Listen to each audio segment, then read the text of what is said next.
Estamos en el libro de Hechos, el capítulo 11.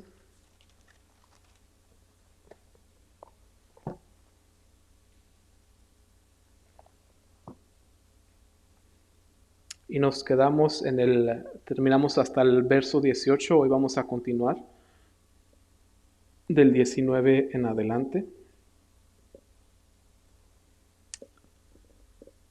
Hechos capítulo 11, verso 19 en adelante.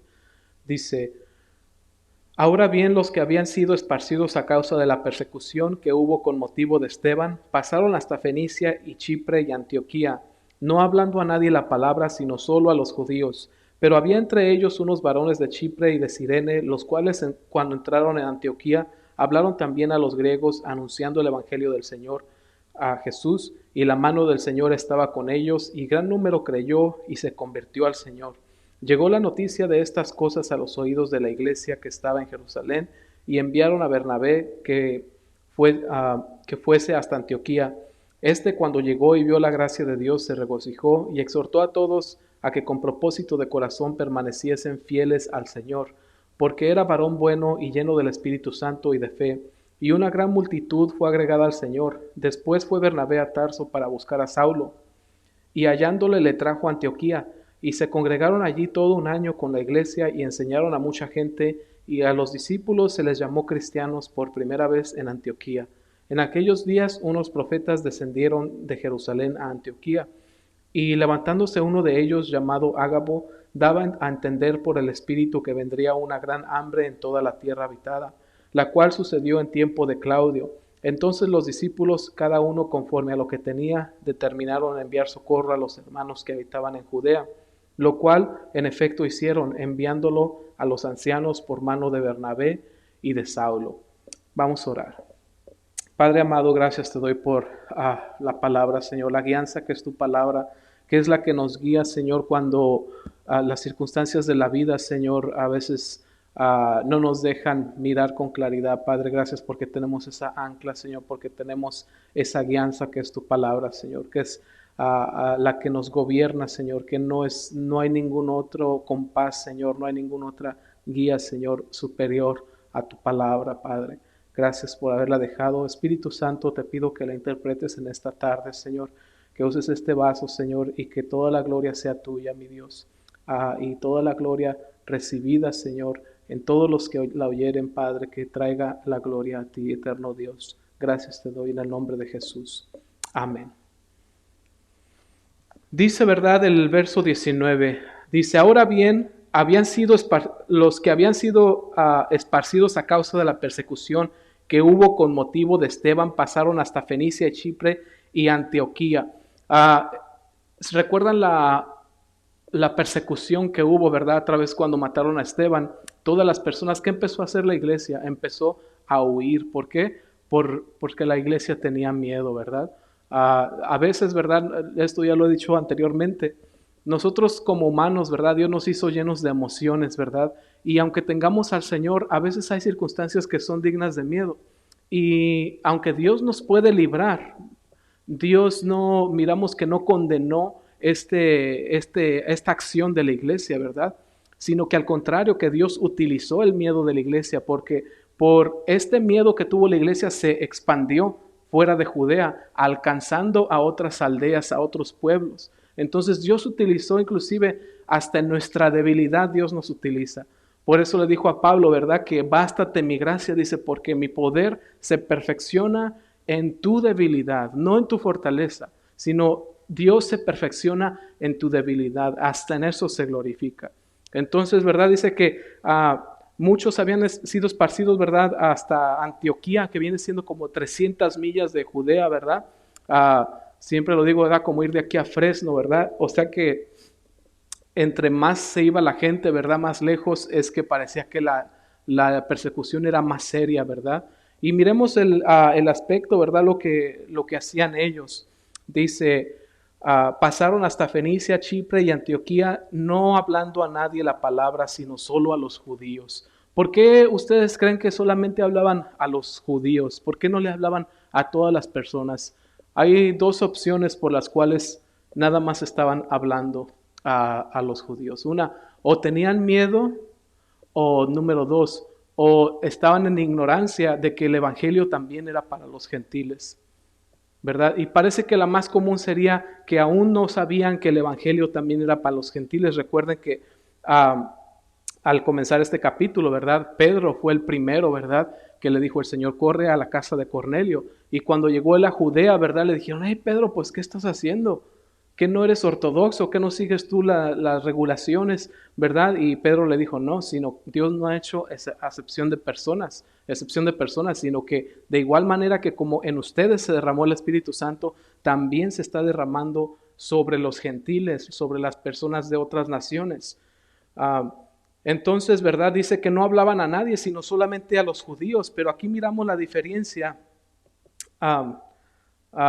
Bueno, otra de las, antes de avanzar, ¿por qué más hablarían solamente a los judíos? ¿Verdad? ¿Qué más les podían hablar? Imagínate que tú estás en este tiempo, estás huyendo de Jerusalén porque hay una gran persecución. Cuando encuentras otro judío, ¿cuál sería tu estrategia para hablar de Jesucristo? Me imagino que el común, ¿verdad? El piso común sería el Mesías. Oye, ¿sabes lo que pasó estos días pasados, verdad? Este año pasado, estos últimos años en Jerusalén, de Jesucristo, de Jesús de Nazaret, que creemos que Él es el Cristo. ¿Por qué crees que Él es el Cristo? Decían nosotros, ¿verdad?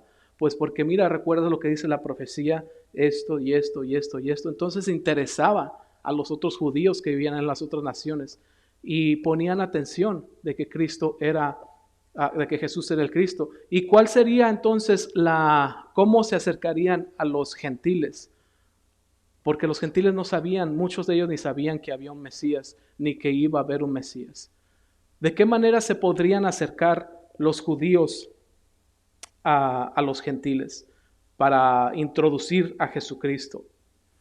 Podían introducir a Jesucristo como el Mesías de Israel y simplemente con el mismo mensaje, el mensaje de Juan el Bautista, que hay perdón para los pecados, el arrepentirnos de nuestros pecados, el arrepentimiento de los pecados.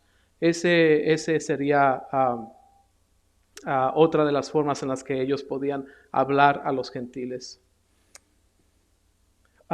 Entre más pasó el tiempo, ¿verdad? Los judíos comenzaron a mirar más que Jesús era en realidad el Mesías, y no solamente el Mesías, sino el Hijo de Dios y Dios mismo. Hoy, ¿verdad? Abrió el servicio mi hermano Toño y recuerdan lo que dijo, lo que dijo, ¿cómo se llama este discípulo? Se me fue. Ajá. Uh-huh. Sí, sí, sí. Que como cuando se postró le dijo Dios mío, le dijo Señor mío y Dios mío, ¿verdad? Ajá. Tomás, se me fue Tomás. Tomás fue el que dijo esto. Se postró y le reconoció no solamente como Señor, sino también como Dios, dice. Ok, entonces dice el verso 20, dice, pero había entre ellos unos varones de Chipre y de Cirene, los cuales cuando entraron en Antioquía hablaron también a los griegos anunciando el evangelio del Señor Jesús. Antioquía, ¿quién era Antioquía? Antioquía era una de las tres más grandes ciudades de la región de Roma. Era un metrópolis, era una de las únicas ciudades que en el centro, ¿verdad? Se dice que estaba pavimentada en mármol. Las calles del centro, ¿verdad? Y era una de las únicas ciudades que tenía luces por la noche, ¿verdad? Tenía candelabros o qué sé yo, lo que se utilizaba en ese día, lámparas de aceite quizás. En esos tiempos no había eso, entonces era lo último, ¿verdad? Era una ciudad multicultural y muy grande, entonces había mucho comercio y mucho pecado. Y esta ciudad, ¿verdad? Por mucho tiempo había estado de idolatría el pecado. Las tinieblas que hay en el mundo. Y me pongo a pensar en las tinieblas de este tiempo. ¿Sabe usted que hay personas especialmente cuando no saben que Dios es real, que cometen errores en su vida y que al principio, ¿verdad?, les pesa, pero conforme avanzan su vida se dan cuenta que no tienen opción, sino seguir pecando. Y conforme avanza su vida, ya esa conciencia, ¿verdad?, le empieza a salir callo, ¿verdad? Y ya no empieza a sentir. Y pasan 5 o 10 años y sigue haciendo males esa persona. Y es esclava de su maldad. Y viene arrastrando pecados por mucho tiempo. Y sabe que no tiene opción, sino obedecer a sus deseos de lo que ellos quieren. Esta es la vida criminal. Esta es la vida de muchas personas que no saben que existe una solución, que conforme más pasa el tiempo, se dan cuenta que no se vuelven mejores, sino que se vuelven peores. ¿Por qué Tomás reconoció a Cristo y le dijo, Dios mío? ¿Usted cree que es difícil vivir una vida sin pecado? Yo creo que entre más avanzamos en edad nos damos cuenta que para que alguien no cometa pecado es imposible, a menos que el tal sea Dios.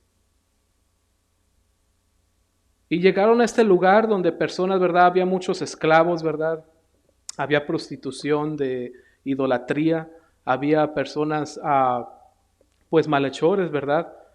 Una ciudad que parecía que estaba encendida, que tenía luz, pero en realidad no tenía luz, estaba totalmente en tinieblas. Y dice, pero había algunos de ellos, ¿verdad? De los que salieron de Chipre y de Cirene, ¿verdad? Y dice, a ellos no les importó, ellos comenzaron a hablar el evangelio en Antioquía. Y luz les resplandeció en esta gran ciudad, ¿verdad? A veces nosotros no sabemos que lo que el mundo representa como grande o como grandioso está en en las más profundas tinieblas. Y a veces nosotros nos intimidamos ante lo que el mundo proyecta como potencia o como poder o como valor y nos hacemos para atrás, ¿verdad? Pero estas personas, miramos, estos cristianos no se echaron para atrás, sino que fueron y predicaron el Evangelio de Dios a una cultura helenística, que era la cultura de la filosofía más avanzada en el tiempo. Tenían a Plato, a Aristóteles, los más grandes pensadores que hasta el día de hoy se estudian en los colegios, académicamente. Estas personas no se cohibieron de lo que esa ciudad daba a entender que era ante la potencia del mundo, sino que ellos, ¿verdad?, sabían, el Espíritu Santo les había dado a entender que había necesidad ahí.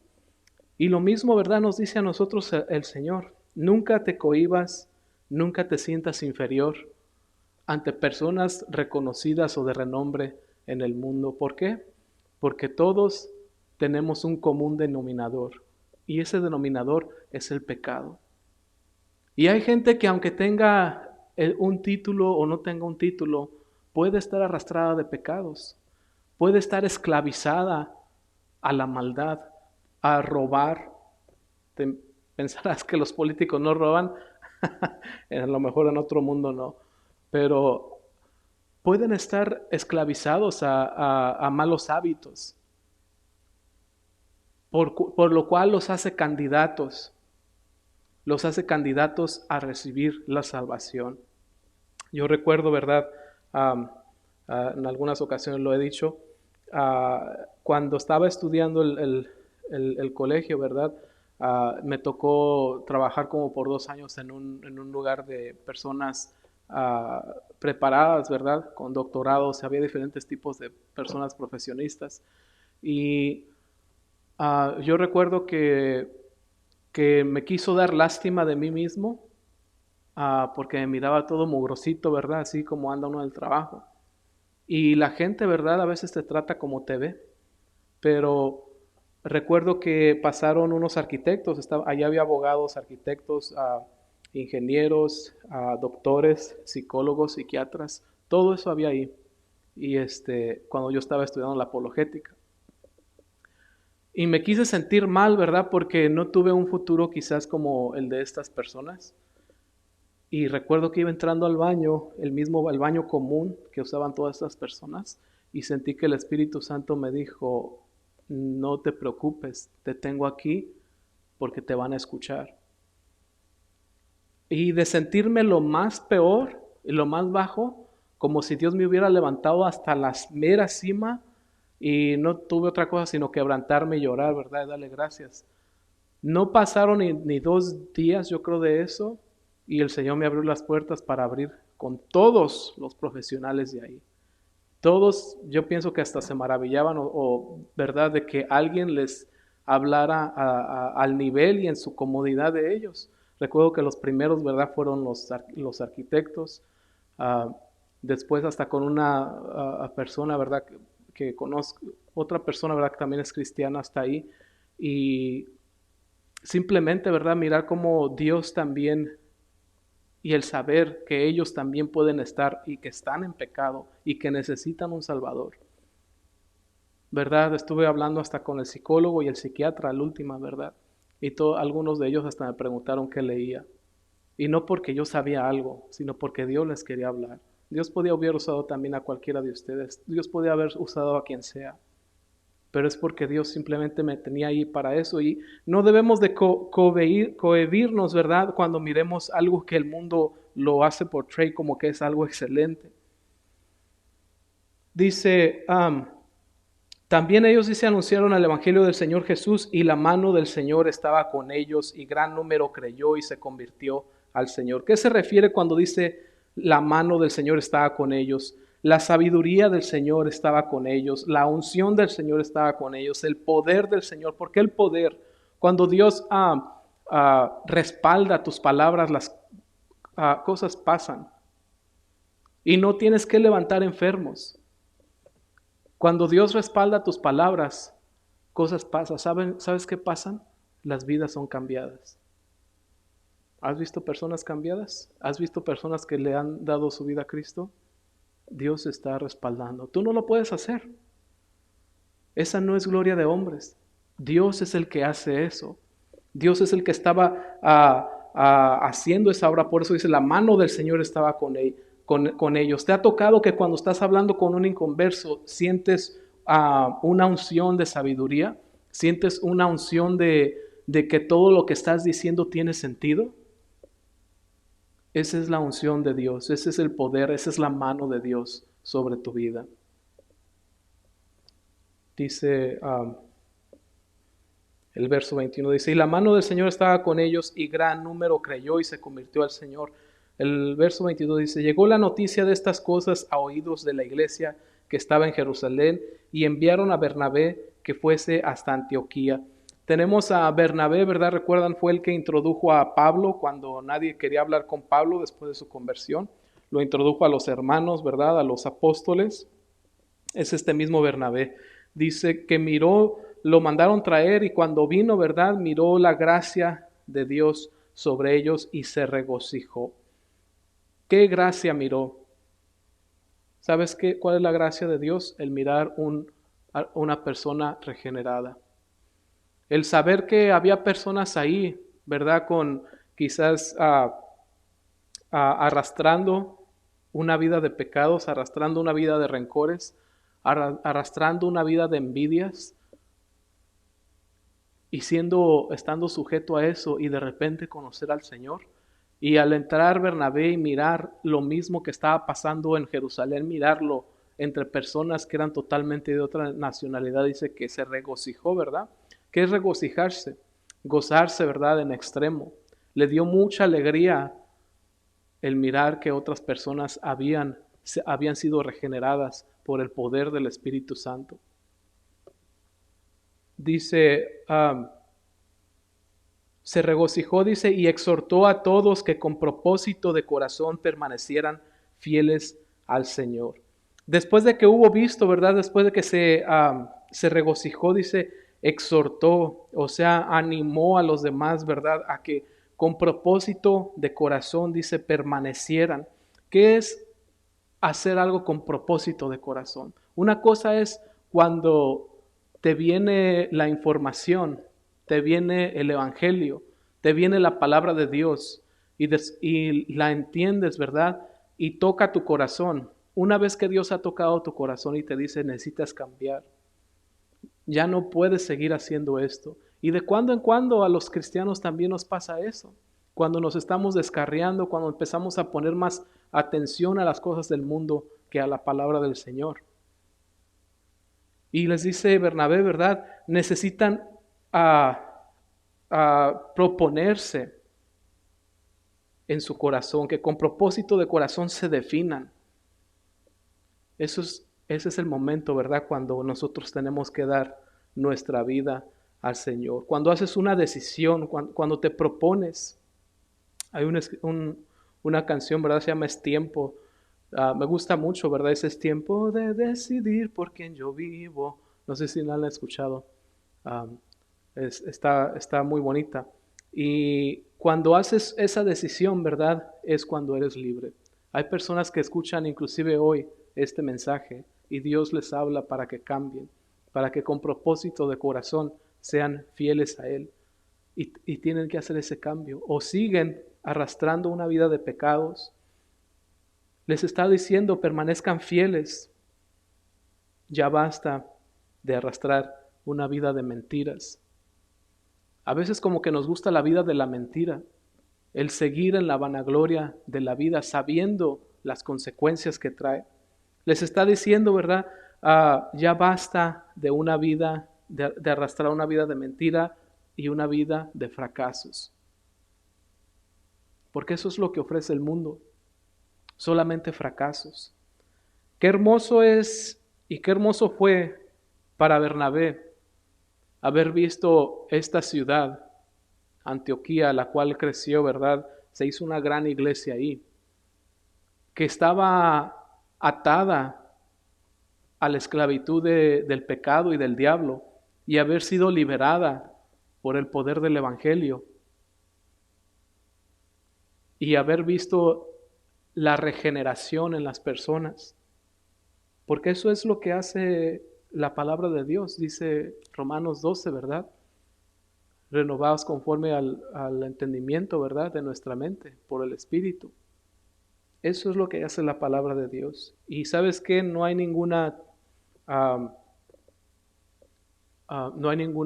terapia que pueda hacer eso hasta el día de hoy. Ni la psicoterapia, ni ninguna otra terapia no existe. Dice el verso, dice, ¿verdad? Que les dijo, los exhortó que permanecieran fieles al Señor, dice, porque era varón bueno y lleno del Espíritu Santo y de fe. Es una biografía, ¿verdad? De Bernabé. ¿Quién era Bernabé? Una persona llena del Espíritu Santo. Una biografía, ¿verdad? Es como la gente te conoció por tus hechos o por lo que tú haces. Alguien por ahí dijo una vez, ¿verdad?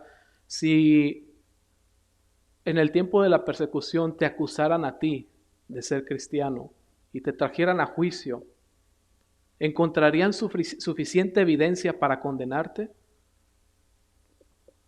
Y eso es algo que debemos de pensar. Tu vida se mira desde afuera. ¿Serías condenado por encontrarte cristiano? ¿Por tus hechos? Dice el verso 25. Después fue Bernabé a Tarso para buscar a Saulo y hallándole le trajo a Antioquía. Y se congregaron allí todo un año con la iglesia y enseñaron a mucha gente, y a los discípulos se les llamó cristianos por primera vez en Antioquía. Después de que miró, ¿verdad? Y se agregó aún más personas, ¿verdad? Fue Bernabé a traer a Pablo para que le ayudara, ¿verdad? Había mucho trabajo. Y dice que se congregaron ahí todo un año, ¿verdad? Miramos la palabra congregarse, ¿verdad? Es algo que ahorita pues en muchas iglesias, ¿verdad? No, la gente no se congrega. Es bueno estar a salvo, ¿verdad? Pero hay personas que parece que ya se han enfriado y ya se quedaron más del otro lado, desafortunadamente. Algo que debemos de saber, hermanos, que cuando Dios te llama, Dios te da un don, y ese don es para que lo ejerzas dentro de la iglesia. Y cuando la iglesia está separada no puede ejercer el don, porque está separada. El cuerpo de Cristo no puede trabajar como un cuerpo si está uno por cada lado. Y aquí miramos la necesidad de la unión. Bernabé necesitaba el don de Pablo. Bernabé tenía un don que era poderoso, pero Bernabé no lo podía hacer todo, necesitaba el don de Pablo, el don que Dios le había dado a Pablo en esa iglesia. Y eso es lo que la iglesia, ¿verdad? No ha entendido las personas, ¿verdad? Que no regresaron después del virus y que todavía, ¿verdad? Se quedaron en sus hogares y algunos ya hasta abandonaron el camino de Dios. Y oramos por ellos. Y si tú escuchas este mensaje, sabe que estamos orando por ti. Si no has regresado a Dios, si no le has dado tu vida al Señor, si le conociste en un tiempo y el día de hoy ya no estás en una iglesia, estamos orando por ti para que Dios te traiga de regreso y te salve de ti mismo y de tus pecados. Dice que le trajo, ¿verdad? Y se congregaron y estuvieron ahí enseñando a la iglesia. Esto es lo más necesario en una iglesia. La enseñanza, la sana enseñanza de la doctrina, ¿verdad? De la palabra de Dios. Ese es lo que el otro día, ¿verdad? El domingo pasado estaba hablando el pastor del camino a Emaús, ¿verdad? Recuerdan que Jesucristo se les paró a los discípulos y los discípulos, ¿verdad? No sabían que era Jesús y les empezó a explicar, ¿verdad? Que el Mesías tenía que sufrir todas estas cosas. Jesús pudiera, y no lo habían visto que había resucitado todavía, Jesús tenía dos opciones. Número uno, aparecérsele a los discípulos y decir, ¡tarán! Aquí estoy, he resucitado, y recibir adoración. Pero eso lo hubieran olvidado los discípulos. Pero Jesús hizo lo más importante primero. ¿Qué fue lo más importante? Enseñarles. Todo el camino les estuvo enseñando la Escritura, porque eso es lo que les iba a aprovechar. Y ya al final, cuando les enseñó, entonces se reveló a ellos. Y esto, ¿verdad? A veces nosotros pensamos que lo que necesitamos es, ¿verdad? Nada más que Dios se nos revele. Sí ocupamos que Dios se nos revele, pero necesitamos estar cimentados en la palabra de Dios. Eso es lo más importante. Dice que en esta ciudad, ¿verdad? Al haber tantas personas que creyeron en el Señor, dice que ahí fue la primera vez que se derivó el nombre cristianos, que quiere decir, ¿verdad? Los que hablan de Cristo o los que son como Cristo, los que están hablando solamente del Cristo, ¿verdad? Y eso es lo que simbolizaba, ¿verdad? A personas que se habían regenerado, personas que eran amables, que antes hacían maldades, pero ahora ya no las están haciendo. Y eso era lo que representaba el cristianismo, ¿verdad? Desde ahí comenzó a conocérsenos como cristianos. ¿A quién? A los discípulos. Y dice también, en aquellos días unos profetas descendieron de Jerusalén a Antioquía. Cuando hubo esta explosión, ¿verdad? Del evangelio en Antioquía, muchas personas comenzaron a venir de Jerusalén, ¿verdad? Porque les fue notorio que esta gran ciudad, ¿verdad?, se había convertido al evangelio.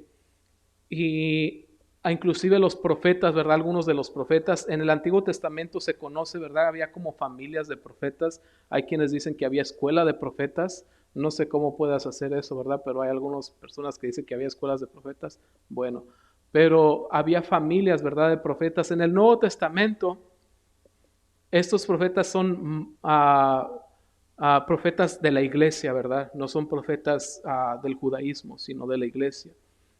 Y descendieron, dice, y levantándose uno de ellos, llamado Ágabo, daba a entender por el Espíritu que vendría una gran hambre en toda la tierra habitada. ¿Y qué es lo que después miramos? Dice, la cual sucedió en tiempo de Claudio. Esa es una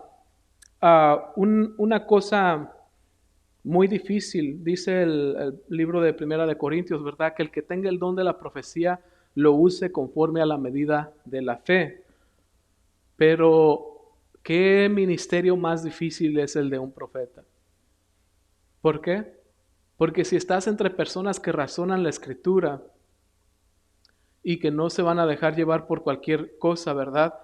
y dices una profecía y no se cumple, ahí ya se te fue todo tu credibilidad.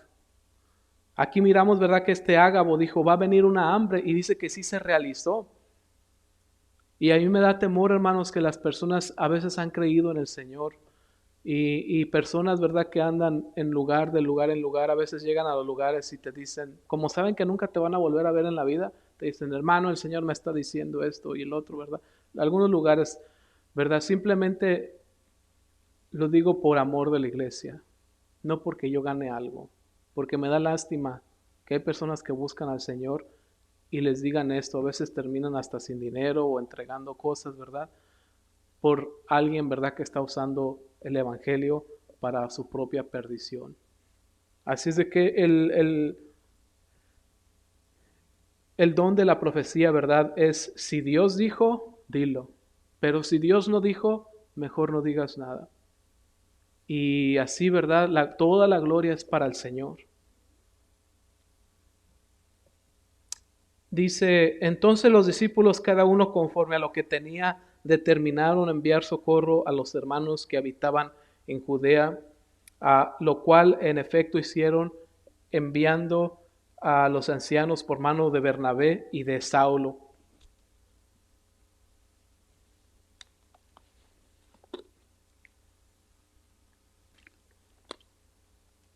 Y lo que aquí miramos, ¿verdad? Se vino una hambre en Jerusalén. Ahora el tiempo era diferente. Recuerdan cuando comenzó la iglesia, la iglesia tenía abundancia, ¿verdad? Y todos decían que todo lo que tenían lo tenían en común. Y después de este tiempo, ¿verdad? En dos ocasiones parece que hubo una gran hambre y estaban padeciendo necesidad. Los hermanos de Antioquía parece como que tenían más capacidad, quizás por la ciudad, que era una ciudad de mucho comercio y mucho trabajo. Entonces es posible que Jerusalén no tenía esas capacidades. Entonces, ¿qué es lo que hicieron? Ah, Levantaron una ofrenda, ¿verdad? Y la enviaron. Fíjense también con quién la enviaron. Dice que la enviaron por mano de Bernabé y de Saulo, ¿verdad? O sea que no la dieron ni siquiera a los profetas. Y fíjense a quién le enviaron también, a las personas que estaban encabezadas en Jerusalén. Dice a los ancianos que podían haber sido los apóstoles o quizás los pastores que había en Jerusalén. A veces, ¿verdad? Hablando de lo mismo, ¿verdad? De personas que a veces tratan de dañar al pueblo de Dios, ¿verdad? También al levantar ofrendas o cosas así, ¿verdad? Y se vienen, ¿verdad? Y como dicen por ahí, comúnmente rapan a las ovejitas y se van, ¿verdad? Pero aquí entregaron el dinero. ¿A quién? A Saulo, dice, a Bernabé y a Saulo les entregaron el dinero, a las personas, ¿verdad? Que Dios había puesto ahí. Dice, ¿verdad? Que ¿por qué quisieron ayudar? Dice el libro de Gálatas, ¿verdad? Capítulo 6 y también en Primera de Corintios dice acerca de los que Dios ha puesto, ¿verdad? Dice, si tú has recibido un bien espiritual, dice, también nosotros debemos aportar un bien material. En ambas ocasiones lo dice, ¿verdad? En el libro de Romanos y en el libro de Gálatas. En esta ocasión tenían los gentiles, ¿verdad? A dos judíos. Jerusalén había enviado dos, a dos personas para que les enseñaran todo el año, dice que se congregaron. Entonces Jerusalén había aportado espiritualmente para Antioquía y ahora gozosamente Antioquía estaba respondiendo en la necesidad para ayudar a Jerusalén, ¿verdad? Y yo creo que cuando uno reconoce la obra que Dios está haciendo en nuestras vidas, esto no es un sacrificio, ¿verdad? Ahora que estamos hablando de eso, no que yo hable de eso, nunca hablo de eso, pero ahora que se está tratando de eso. Cuando Dios está haciendo algo en tu vida, no es un sacrificio cooperar para la obra de Dios, ¿verdad? A veces miramos en las redes, ¿verdad? Que personas dicen, no, que así no, ¿verdad? Si les pesa, no den nada, ¿verdad? Es porque no han reconocido lo que Dios está dando en sus vidas. Pero una persona que está agradecida, que sabe lo que Dios hace en sus vidas, ¿verdad? Este no es un sacrificio. ¿Y qué es lo que dice la Escritura también? Que Dios también bendice al que da con alegría. hablando de las redes, ¿verdad? Miré una iglesia donde la gente venía a dar la ofrenda, ¿verdad? Y venían bailando. Venían bailando para darle honor a la palabra que decía que Dios bendice al dador alegre. Pero pensé que lo tomaron muy literal. Pero bueno. Y con eso terminamos el capítulo 11, ¿verdad? Vamos a orar el próximo domingo. Vamos a mirar, el enemigo, ¿verdad? Se levanta en contra de la iglesia en Jerusalén y tratan pues de matar a Pedro, ¿verdad? Pero vamos a mirar lo que Dios va a hacer mientras que no es el tiempo de Pedro. Vamos a orar. Padre, te damos gracias por tu palabra en esta tarde.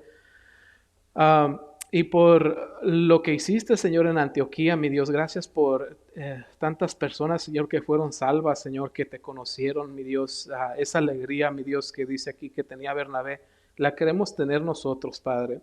Queremos tener esa alegría de compartir tu palabra, Señor, y queremos ser como estos cristianos, Señor, de Chipre y de Fenicia, que vinieron a Antioquía y no se intimidaron, Señor, por la grandeza de la ciudad, Señor, sino que reconocieron que había personas que tenían mucha necesidad, Señor, y sin mirar grandes o chicos, Señor, simplemente les compartieron tu amor, Jesús. Enséñanos a compartir nosotros así tu amor con cualquiera, Señor, que tú pusieras en nuestro camino, Padre. Enséñanos a, a poder hacerlo, Señor, y de la manera que tú quieras, Señor. Danos las palabras, Señor, para un día también poder estar regocijándonos, Señor, como Bernabé, Padre. Te damos gracias por lo que ya estás haciendo en nuestras vidas, Señor, por el respaldo que ya nos has dado en nuestras vidas, Padre. Te pedimos que nos ayudes, Señor, a permanecer fieles a ti, Padre. Tenemos la necesidad de permanecer fieles a ti, mi Dios. Úsanos, Padre, para tu gloria y te pedimos que continúes tu obra, Padre. Queremos pedirte por nuestros hermanos que están enfermos el día de hoy, para que los sanes, Señor. Te seguimos pidiendo, Señor, y vamos a utilizar esta enfermedad, Señor, como un propósito para hablar contigo, Señor, y pedirte que los sanes, Padre. De igual manera te pedimos por nuestros hermanos que están en México, que tú los bendigas allá, Señor, les des tu palabra hasta allá, Padre.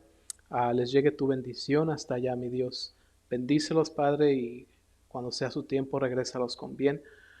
Padre, bendice a tu iglesia en donde quiera que estén, Señor, y los que se han retirado, Padre, tráelos de regreso a tu amor. Te damos gracias en el nombre de Jesús. Amén.